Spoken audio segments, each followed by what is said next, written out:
Eu estou doente. Bem doentinha. Na verdade, não tão doentinha assim, mas doente.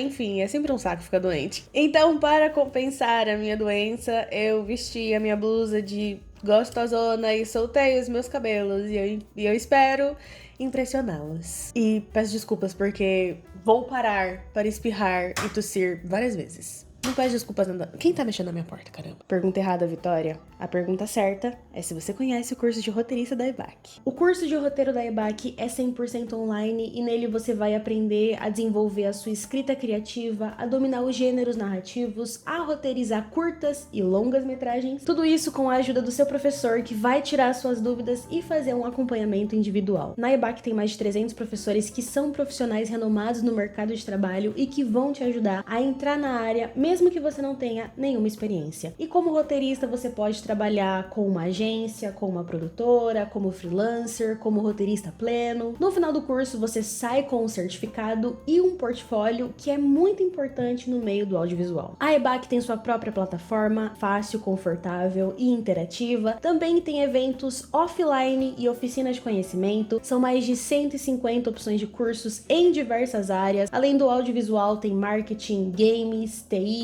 Também tem 2 pós-graduações que são reconhecidas pelo MEC e alguns cursos são conhecidos pelo seu sucesso de empregabilidade, principalmente na área de TI. Hoje a EBAC conta com mais de 145 mil alunos e você pode se tornar mais um. Nunca é tarde para começar a investir nos seus sonhos e na sua carreira. A EBAC oferece diversas formas de pagamento, no boleto ou no cartão de crédito, e tem desconto com o meu cupom VITORIAOFF. Você ganha R$200 de desconto em qualquer curso da EBAC. Além disso, no site da EBAC tem descontos de até 60%, então aproveita essa oportunidade. EBAC, muito obrigada pela parceria. Número desconhecido, um caso de catfishing na escola. Vocês assistiram a esse documentário? Eu admito que eu não tinha muito interesse em assistir porque eu tava com preguiça dos documentários da Netflix, até que eu assisti aleatoriamente o final desse documentário em uma live. Tinha um cara assistindo o documentário com o chat. Eu assisti a partir do ponto em que revela quem que é a pessoa que estava stalkeando não, né? Fazendo catfishing com a menina da história. E saber quem é o culpado muda totalmente a maneira como você vê essa história e me fez ter algumas reflexões muito interessantes, e eu passei muita raiva porque eu odiei a mãe dessa menina. Eu fiquei com muita raiva dela e eu tenho algumas coisas para dizer sobre essa história. Bom, esse caso, ele foi tão marcante, eu acho que mais marcante para as pessoas que moravam na cidade, porque a história aconteceu numa cidade pequena. Parece muito que eu tô numa entrevista. Pelo que eu pesquisei no Google, que não é exatamente uma fonte tão confiável, mas de acordo com o Google, a cidade de Bell City, que é onde acontece a história, tem 312 habitantes. Só que no documentário, o diretor fala que na escola tem 700 alunos, então assim... não sei o que pensar. Morar numa cidade pequena torna esse caso ainda mais intenso, porque eu nunca morei numa cidade pequena. Eu moro em Guarulhos, tem muita gente aqui em Guarulhos. Gente, até demais. Então a experiência mais próxima que eu tive foi na igreja, porque na igreja tudo é levado muito a sério. A comunidade, ela é levada muito a sério. Então essa é a experiência mais próxima que eu tenho. Tem uma outra amiga que também mora numa cidade muito pequena, onde todo mundo se conhece. Ela me conta algumas coisas de como que é todo mundo na cidade saber da fofoca uns dos outros. Então eu imagino que um caso como esse, de alunos recebendo mensagens assediadoras de um número desconhecido, numa cidade pequena, onde tem uma escola, não sei se tem uma escola, mas eu sei que uma das escolas vai do prézinho até o 3º ano do ensino médio. Então, assim, todo mundo se conhece desde o pré, as mães se conhecem, as mães conhecem os professores dão aula pros irmãos e os filhos mais novos, e enfim, todo mundo se conhece. Então, uma coisinha pequena vira um meteoro, né, caindo na cidade. Imagina esse caso que eu vou contar pra... Não vou exatamente contar. Eu sugiro que você assista o documentário. Porque se você assistir o documentário, você vai ter uma experiência... Você vai entender minha raiva. Se você não assiste o documentário e não vê a pessoa que eu vou falar mal aqui, você vai achar que eu tô sendo babaca. Então, eu preciso que você assista. Caso você não queira assistir, também não tem problema. Mas eu vou falar mal. Você pode defender, mas eu vou falar mal. Assistir o documentário sabendo quem é o culpado fica mais interessante, porque você percebe como a direção direção do documentário escolheu quando colocar a fulana ou quando não colocar a fulana, ou deixar de um jeito que ninguém vai desconfiar da fulana. A descoberta de quem que é o culpado é quase que um plot twist, mas se você conhece o caso, você sabe que a culpada é a mãe da garota. Tô logo falando. Não é nenhuma surpresa, está na thumb. Você entrou aqui porque você quer me ouvir falar mal dela. Além de tudo isso, tem a questão das redes sociais.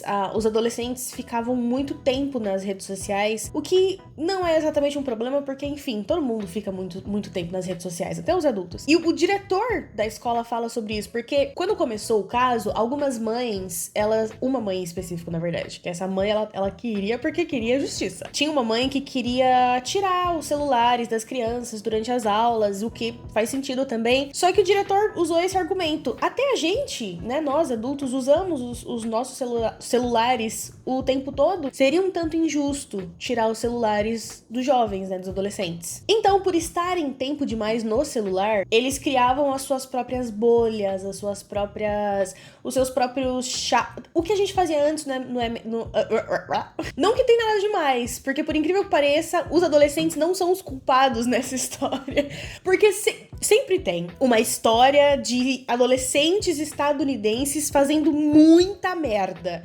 E eles normalmente são ricos. Nesse caso, eles não fazem nada demais. Por incrível que pareça, o maior problema nesse documentário é uma única pessoa adulta, que não tem controle pelas suas próprias...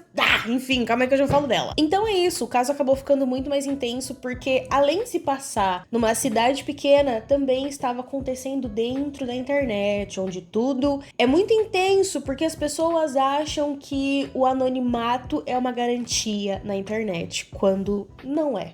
Nunca foi e nunca será. Eu não vou resumir a história, porque, como eu falei, é pra você assistir o documentário. Caso você não queira assistir, tudo bem também. Mas eu não vou resumir a história, vou contar por cima o que aconteceu pra me aprofundar no que eu quero falar de verdade. A história começou em 2020, na época da pandemia. Nossa, acabei de perceber que essa história aconteceu na pandemia. Pior ainda, meu Deus do céu, onde tudo era extremamente intenso. Então essa história aconteceu na pandemia, numa cidade pequena, e pelo que parece, as mensagens começaram por causa de um casal, a Lauren e o Owen. E eles eram conhecidos na escola como o casal perfeito. Eles se gostavam demais, eles eram muito queridos, as mães eram muito amigas. De acordo com a mãe do Owen, as pessoas tinham uma certa inveja, mas eu acho que é mais papo de mãe. E aí, todo ano, uma das alunas, que por coincidência era amiga do Owen e se chama Chloe, né, porque ela tá viva, todo ano ela dava uma festa de Halloween. E aí, 2 semanas antes dessa festa de Halloween, o Owen, o nome dele é um saco de falar, hein? O Owen, principalmente com o nariz entupido, o Owen e a Lauren, eles tinham um grupo no WhatsApp deles. E aí, uma terceira pessoa mandou uma mensagem nesse grupo falando... Deixa eu ver se eu anotei. Era alguma coisa do tipo: o Owen vai terminar com você porque ele me ama, ele gosta muito mais de mim, ele não gosta de você. Os dois ficaram muito surpresos, porque quem poderia ter feito isso? Eles não faziam a menor ideia. Era um grupo que tinha só os dois, então como essa pessoa entrou? E aí eles deixaram pra lá, porque... essas mensagens apareceram, mas eles não sabiam a bola de neve que isso se tornaria. As suspeitas caíram sobre a Chloe, porque a Chloe não tinha convidado a Lauren pra festa. Então as pessoas ficaram, talvez tenha sido essa Chloe aí, hein? Em 2021, no começo do ano letivo, a Lauren começa a receber mais mensagens. E aí as mensagens, elas tinham muitas coisas. Eles recebiam mensagens de um número desconhecido, né? Uma pessoa que eles não tinham adicionado. Então esses números, porque a pessoa usava vários números, mandava coisas do tipo, não, sua baranga do caramba. Ela fala de outro jeito, né? Mas sua baranga do caramba, não usa leggings, você parece uma anorexica. Tipo assim, coisas nesse nível. E a pessoa mandava mensagem pro Owen, e mandava mensagem pra Lauren, e ficava mandando mensagem, e ficava mandando a menina se matar, falando um monte de coisa, até que a polícia precisou investigar. A polícia não conseguiu descobrir o que estava acontecendo, chamou um agente do FBI. Eles descobriram que a pessoa que estava mandando essas mensagens era a mãe da Lauren, a Kendra. E mesmo que você não saiba que a culpada é a mãe da Kendra, quando você assiste o documentário, você começa a notar algumas coisas estranhas. Eu já sabia que era ela, então pra mim tava óbvio. Mas, por exemplo, as duas vítimas eram o Owen e a Lauren. E aí, a mãe do Owen, ela sempre tava atrás da polícia e tentando investigar e pressionando o diretor e ali o tempo todo. E ela falava bastante sobre esse período no documentário, enquanto a mãe da Lauren fala pouquíssimas coisas. O conselho que ela deu no começo dessa história foi pra Lauren não se preocupar, que isso ia passar, que essa pessoa ia parar de mandar mensagem, que ela era linda e não precisava se importar com o que estavam dizendo na mensagem. Então essa é a primeira coisa estranha, porque você percebe, nossa, a sua filha está sendo assediada e você não faz nada? Parece que você não se importa, o seu conselho é deixa pra lá. Pelo que a gente vai ouvindo depois, né, na visão da mãe do Owen, é que a Kendra participava das investigações, o que torna tudo pior, porque ela ainda por cima era uma cara de pau. O policial, ele disse na entrevista que a Kendra ficava meio que em cima dele perguntando como que tava, o andamento da investigação. E assim, você até pode pensar, ela é a mãe da vítima, ela está muito preocupada. Mas sabendo que ela é a culpada, a gente entende que ela estava atrás do policial porque ela queria saber quão perto eles estavam de pegar ela. Tem uma hora no documentário que a Kendra, ela fala, a gente queria descobrir quem era o culpado pra tentar chegar ao fundo dessa história. E a gente assim, minha filha, foi você, palhaça, o que você tá falando aí, caramba? Sugeriram que a história da Kendra e da Lauren era um tipo de Munchausen cibernético. Caso você não saiba, Munchausen por procuração é uma doença onde a mãe deixa o filho doente pra conseguir atenção e aí a coisa vai ficando feia, porque às vezes a criança fica careca, acha que tem câncer, não sabe andar, enfim, casos e casos, é uma loucura. Disseram que podia ser um Munchausen cibernético porque a Kendra xingava a filha e aí a filha ficava triste e ia atrás dela, atrás de consolo, mas não sei se tava funcionando dessa forma a relação das duas. E desde que tudo virou transtorno, não existe mais otário, já repararam? Eu acho que tudo tem uma explicação, mesmo que a explicação não seja satisfatória, eu acho que tudo tem uma explicação, mas transtorno não é carta branca pra você xingar sua filha de cadela, puta, vagabunda. Se você está numa crise muito louca, paranoica, esquizofrênica, psicótica e tá fora de si, e eu estou vendo que você está fora de si, aí sim eu vou entender que os xingamentos e as loucuras e as coisas são parte do seu transtorno, mas ainda assim machucam. Mas se você não está nesse estado, minha princesa, tudo que você fez foi consciente, lindinha. Algumas coisas não foram tão conscientes, mas a intenção estava ali. Não faltou intenção da sua parte, não faltou vontade da sua parte, até porque durou 2 anos. Imagina se todo mundo, neste momento, que está num surto, seja depressivo, seja bipolar, seja qualquer coisa que você tenha. A partir de agora, toda vez que você estiver num surto, você vai pegar o seu celular e você vai mandar uma mensagem pra pessoa que você mais ama e você vai chamar ela de vagabunda, piranha, desgraçada e você quer que ela morra, quer que ela se mate. Tá bom? A partir de hoje, a gente vai fazer que nem a Kendra. Ela ainda teve a cara de pau de tentar incriminar outra pessoa. Tinha uma garota, lembra da Chloe? Então, a Chloe. A coitada virou alvo da investigação porque ela era muito popular. Achei ela uma diva, tá? Achei ela uma diva, só que ela era um pouquinho intensa, então às vezes ela agia como uma garota malvada, com as meninas mais tímidas, então ela não tinha um histórico muito bom, mas ela também não tinha um histórico terrível. Só que nessa história, por ela ser muito próxima do Owen, começaram a investigar e ela se tornou a principal suspeita. A família da Chloe foi pra Flórida numa viagem, e aí quando eles chegaram na Flórida, a Lauren e o Owen começaram a receber mensagens com o DDD da Flórida. Isso é muito suspeito, isso poderia ser bem incriminador se a verdadeira pessoa por trás das mensagens não fosse uma boroca do caramba. Porque o que ela fez? Ela viu que a polícia estava investigando a Chloe com muita intensidade, pegaram o celular da Chloe, fizeram uma cópia de tudo pra tentar achar alguma coisa, não acharam nada. Num plano genial, a Kendra mandou mensagem, e eu acho que todas as mensagens eram nesse grupo do Owen e da Lauren. Não sei se ela mandava mensagem individualmente pra todo mundo, enfim, gente, uma parada. Eu sei que tinham mais de 300 páginas de mensagem, então era muita coisa, porque ela mandava todos os dias, toda hora, até de madrugada. Ela escreveu na mensagem, ai galera, fucking bitches, tem esse detalhe. detalhe, ele escrevia que nem uma adolescente malvada. Nossa, gente, é assim, perturbador, tá? É uma perturbação da paz, esse documentário aí. Perturbou minha paz demais. Ele escreveu nas mensagens: Bitches, a polícia pegou o meu celular e não vai encontrar nada, quais. E aí o pessoal ficou, mas poxa, amiga, se é você, se a Chloe é a culpada, por que ela falaria dela mesma nas mensagens? Linda, fica claro que estão incriminando ela. Então, a Kendra tentou prejudicar a Chloe e no fim terminou ajudando a Chloe, mostrando que a Kendra é uma verdadeira tapada. Depois que a polícia viu que não tava rolando esse negócio de investigar, ficar chamando o adolescente na delegacia pra falar: e aí, você mandou mensagem pra sua amiga chamando ela de vagabunda ou não? Como que foi essa história? Não tava dando certo. Então, eles chamaram um agente do FBI. Esse agente, ele pegou todas as mensagens e tentou fazer alguma ligação entre elas, não encontrou nada. E aí ele começou a jogar, ele descobriu que a pessoa usava um aplicativo pra gerar vários números aleatórios, então mesmo se você bloqueasse, ela poderia continuar mandando mensagem, porque ela era uma desgraçada. Ela ia continuar mandando mensagem mesmo se você bloqueasse. Mesmo se você trocasse de telefone, meu amor, ela continuava mandando mensagem pro Owen, ela continuava mandando mensagem pra Lauren, pra própria filha, sentada no sofá, do lado dela, filha de um lado, ela do outro, ela mandando mensagem: sua vagabunda, sua cachorra, se mata. Absurdo, gente, essa história, ela é absurda demais, assim. É um pouco surreal.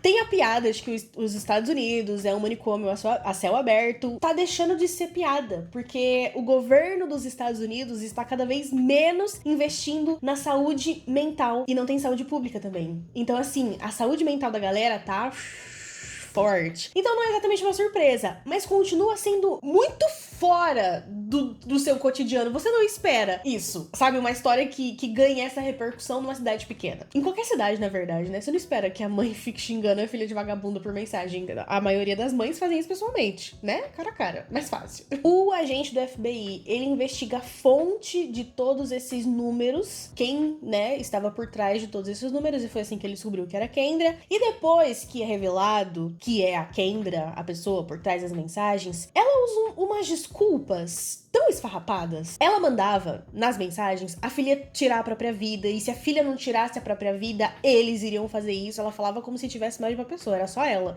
essa desempregada. E aí ela xingava a menina, a Lauren fala que isso afetou diretamente a autoestima dela. Obviamente, a diretora, a jornalista, pergunta pra ela se ela não tinha medo da Lauren realmente tirar a própria vida. E aí ela responde que conhecia a filha dela tão bem que ela sabia que a filha não ia tirar a própria vida. Que perturbação mental é essa que faz você chegar na conclusão de que conheço a minha filha o suficiente, logo ela não vai tirar a própria vida, logo posso continuar mandando ela se matar e xingando ela de vagabunda por mensagem. Ela também fala que quando ela estava mandando mensagens pra Lauren e pro Owen, era como se ela usasse uma máscara. Era como se ela se tornasse outra pessoa. Só que, Kendra, eu tenho uma péssima notícia pra te dar. É justamente o contrário. A máscara você usava no seu dia a dia, quando você fingia ser amiga da mãe do Owen. Lembra o Owen, que você mandava mensagem pra ele, falando que ia fazer boquete nele, que ele gostava disso, que foi por isso que ele não quis ficar com a Lauren, porque ela não fazia esse tipo de coisa nele, e você fazia.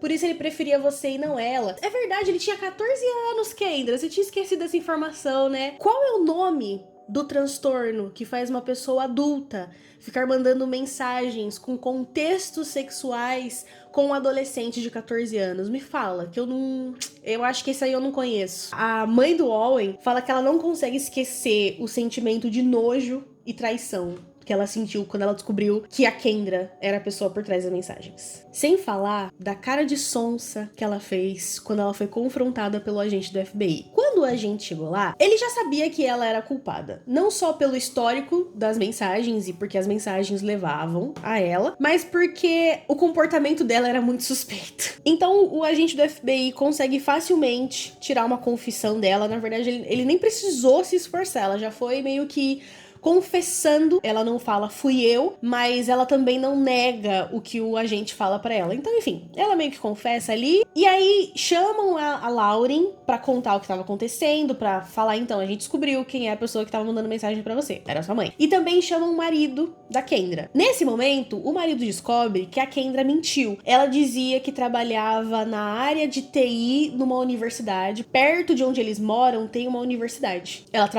dizia que trabalhava nessa universidade e também tinha um outro trabalho, ou já trabalhou em outro lugar, mas na verdade os dois, tudo é mentira. É tudo mentira, ela não trabalhou em nenhum dos dois. Na verdade ela ficava em casa, enchendo a família de dívidas, forçando os dois a mudarem de casa o tempo todo, os três, né? A mudarem de casa o tempo todo, e ficava o dia inteiro mandando mensagens pra filha e pro namorado da filha. Quando o marido descobre, ele... Primeiro, você consegue ver na cara dele o choque. Quando o marido começa a confrontar ela e pede pra ela sair da casa, ela se agarra na filha e fala que não pode sair porque ela tem que ficar com a Lauren, ela precisa estar com a Lauren. Só que você só tá pensando na sua filha agora. Que você foi pega. Antes, você não tava pensando na sua filha. Porque se você estivesse pensando na sua filha, você não passaria quase 2 anos mandando mensagem pra ela se matar. Anonimamente. Como uma boa covarde que você é. A impressão que fica é que ela não estava arrependida do que ela tinha feito. Ela estava arrependida de ter sido pega. Esse foi o maior problema dela. Foi isso que afetou o ego dela, porque ela foi pega pela polícia.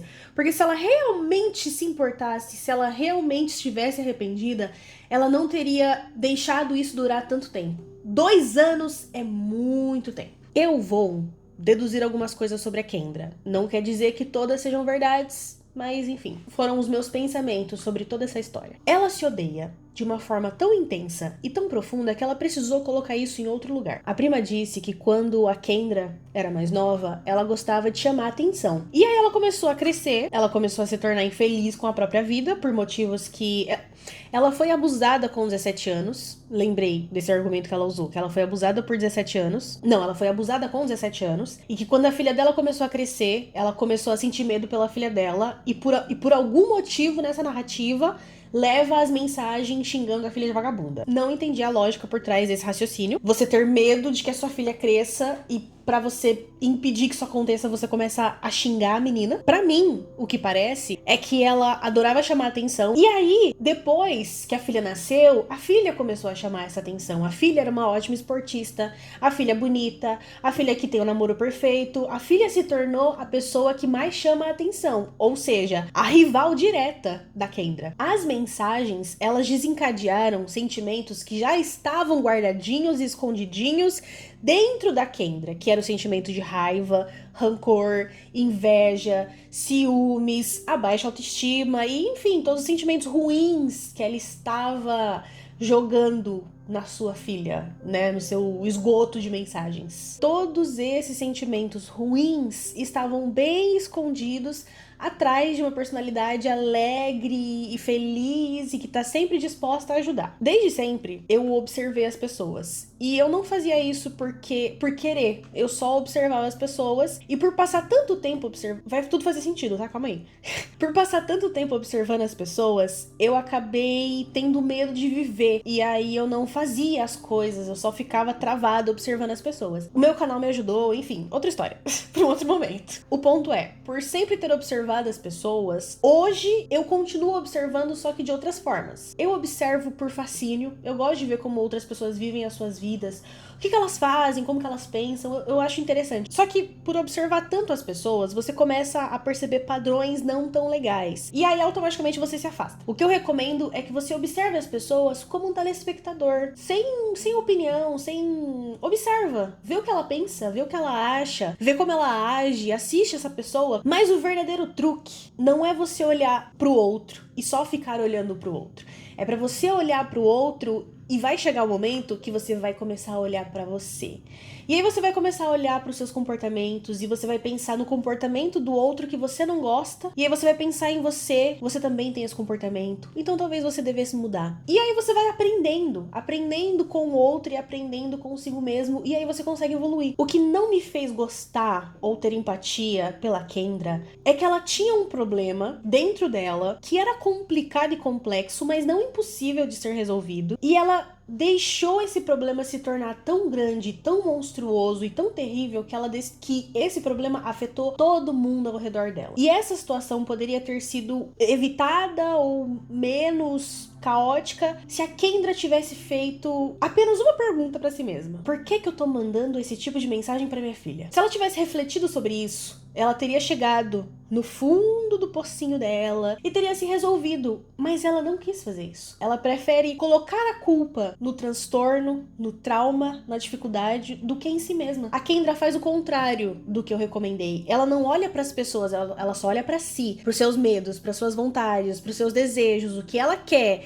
Ela não tentou em nenhum momento olhar profundamente para os seus problemas, pelos motivos reais pelos quais ela estava mandando aquelas mensagens para a filha. Ela não quis olhar para isso, ela preferiu olhar para o medo e para o trauma e pra raiva gigantesca que ela sentia da vida dela mesma, de Deus, sei lá de que ela sentia essa raiva, e ignorar a bomba relógio que tava na frente dela. Se a Kendra tivesse olhado pra filha dela e se perguntado o que tem na minha filha que me incomoda, ela teria resposta sobre si mesma e não sobre a filha. E a cereja desse bolo é que ela não se arrepende. Você consegue ver que ela não se arrepende. Ela chora por ter sido pega, ela chora pelas consequências, ela chora as pitanguinhas dela, mas ela não se arrepende do que fez. Assumir a culpa não faz a sua vida voltar ao normal, mas faz você mudar como pessoa. Quando você assume a culpa, você reconhece que você faz merda. E a gente não gosta de fazer isso porque o nosso ego, ele é diretamente afetado por isso. O nosso ego vai sempre proteger a gente. Não porque você é um querido, você é um santinho, você jamais machucaria uma pessoa de propósito. Gata, vamos combinar? Machucaria sim. Você sabe que você machucaria uma pessoa de propósito. Todo mundo tem essa escolha de vou machucar alguém de propósito ou não. As pessoas não são tão inocentes assim, tão ingênuas assim. Ai, foi tóxica. Nem notei, nem reparei, tava em surto. Poxa, me poupe, cara. Você não viu a namorada chorando aqui no canto? Não viu? E as consequências vêm você assumindo a culpa ou não. Quando você assume a culpa, pelo menos você pode aprender algo nessa história. Quando você não assume a culpa, você passa a vida inteira chorando. Ai, meu Deus, por que será que isso tá acontecendo comigo? Logo eu, que sou tão santinha, que nunca fiz nada de errado pra ninguém. A Kendra nunca vai entender o tamanho do impacto negativo que ela causou na vida da própria filha. Ela nunca vai saber o tamanho desse impacto, porque quem vai dizer o tamanho desse impacto é a própria Lauren, que é a vítima direta da história. Ela tava na adolescência, que é uma fase super sensível, tudo a gente leva pro coração, tudo a gente acha que é o fim do mundo, tudo a gente acha que é muito grande. E nesse caso, foi muito grande. Tinha uma estranha que conhecia ela, porque nas mensagens, essa pessoa estranha chamava a Lauren pelo apelido carinhoso dado pelos amigos e pela família. Então era uma pessoa que conhecia ela, que sabia o que eles estavam fazendo na sala, porque ela ficava mandando mensagens dando a entender que ela ouvia as fofocas e as conversas, até porque ela era treinadora do time da escola, das meninas. Então ela tava ali o tempo todo. Mas na visão da Lauren, ela não sabia quem era essa pessoa, que conhecia ela, que sabia o apelido dela, que queria que ela terminasse, que xingava ela, que acabava com a autoestima dela, que mandava ela tirar a própria vida. A Lauren não sabia por que tudo isso estava acontecendo, por que essa pessoa tinha tanto ódio por ela. E aí ela descobre que essa pessoa é a mãe. Talvez adulta, a Lauren tenha uma visão diferente dessa história. Talvez adulta, ela comece a perceber coisas que na adolescência ela não percebe. Porque depois que você sai da adolescência e você olha pra trás, você fala, tá, coisas aconteceram e eu não gostei. E aí você começa a processar. A Lauren, depois que ela sair da adolescência e olhar pra trás, ela vai ter uma visão completamente diferente dessa história. Ela vai perceber todos os sinais que a mãe tava dando ao longo dos anos que quem olha de fora não percebe. E é uma história que não tem uma resposta exata. Porque a Kendra não dá bons motivos. Ela não dá motivos. Ela só fala, eu tava doidona. Tava usando uma máscara, tava muito mal, galera. Foi mal. Tava doidão. Esses são os argumentos que ela dá. Então, como que a Lauren vai conseguir processar essa história se ela nem sabe por que a mãe fez o que fez? Quando eu vejo essa história, quando eu olho pra cara da Kendra, eu só consigo pensar, ela sabia exatamente o que ela tava fazendo. Ela sabia exatamente o que ela tava fazendo e ela sabia exatamente por que ela tava fazendo. Só que ela nunca vai poder admitir publicamente que ela odeia a filha dela. Porque pra mim, esse é o argumento mais válido. Ela tava fazendo tudo aquilo porque ela simplesmente odiava a filha dela. Tinha inveja da filha, não gostava da filha, tinha rancor da filha. Quando a gente se odeia muito, a gente precisa pegar esse ódio e despejar nos outros. Porque, lembra que eu falei que a gente é santinho, a gente não faz nada de errado. Nós somos perfeitos, imaculados e não cometemos erros. Então, eu vou pegar o meu ódio que eu sinto por mim mesmo, porque eu me acho um lixo, um merda, um verme, e eu vou descontar na minha filha, vou descontar no meu namorado, vou descontar na minha amiga, vou descontar no trabalho, vou descontar nos outros, porque aí eu não preciso descontar em mim. Você entendeu por que eu trato mal as pessoas? Entendeu? Isso faz de mim inocente? Não. Esse casal boroca aí, não fui muito com a cara deles. A mulher, ela fala: eu sabia que a Kendra seria presa e a Lauren e o marido da Kendra sairiam ilesos. Só que assim, você não acha que foi o suficiente, não? O que exatamente você queria que acontecesse com a Lauren? Os pais se separaram, a vida dela virou de cabeça pra baixo porque a mãe dela foi presa. Ela não vê a mãe há mais de um ano e ela não sabe mais se pode confiar na mãe dela. O marido, que eu esqueci o nome dele agora, você vê claramente a surpresa na cara dele quando o policial conta que, então, a sua esposa mentiu, ela foi demitida, ela falou pro marido que se demitiu, mas a verdade é que ela foi demitida. Ela fez eles mudarem de casas várias vezes porque eles estavam falidos financeiramente. Esse cara também teve a sua vida virada de cabeça pra baixo. O que mais você quer? Eu sei que a sua filha foi prejudicada, de fato foi prejudicada, mas a pessoa que você deveria pegar nos cabelos e descer o cacete é a Kendra. Você tem que pegar a Kendra na porrada. E eles moram na mesma cidade. Pelo que eu vi, a Lauren e o pai continuam morando na mesma cidade e ela continua estudando na mesma escola. Imagina o clima bosta que deve estar nessa sala de aula. Ela e o Owen não se falam mais. Eu imagino o peso que deve ser você andar na rua e as pessoas olharem pra você e apontar lá: a mãe dela é louca, a mãe dela tá maluca, a mãe dela foi presa. Eu sei que eu terminei esse documentário muito irritada com a Kendra, pensando como pode uma pessoa ser tão cínica, tão falsa, como pode uma mulher odiar tanto a sua própria filha. Uma terapia, Kendra. 2 terapias, 3 terapias, essa história poderia ter sido evitada com facilidade. Mas a principal envolvida não estava interessada na solução. Ela só queria o caos, ela só queria causar. E você assistiu o documentário? O que você acha dessa história? Você já conhecia esse caso? Você já tinha assistido o documentário? Me conte aqui nos comentários. O que você achou da Kendra? Quais foram as suas impressões sobre ela? Eu falei quais foram as minhas. Agora você fala o que você achou da Kendra. Por que você acha que ela fez o que ela fez? O que eu falei aqui foi só um achismo meu. Agora solta o seu achismo aí, que eu quero ler. Eu quero saber o que vocês acharam dessa história. Mas é isso, consegui gravar esse vídeo. Eu achei que ele não fosse sair, viu? A vozinha da gata, ela tava, assim, dificultando a situação. Mas é isso, muito obrigada se você assistiu até aqui. Não se esqueça de deixar um like, um comentário, me seguir nas redes sociais, se inscrever no canal. E é isso aí. Até o próximo vídeo. Um beijo, se cuida e tchau.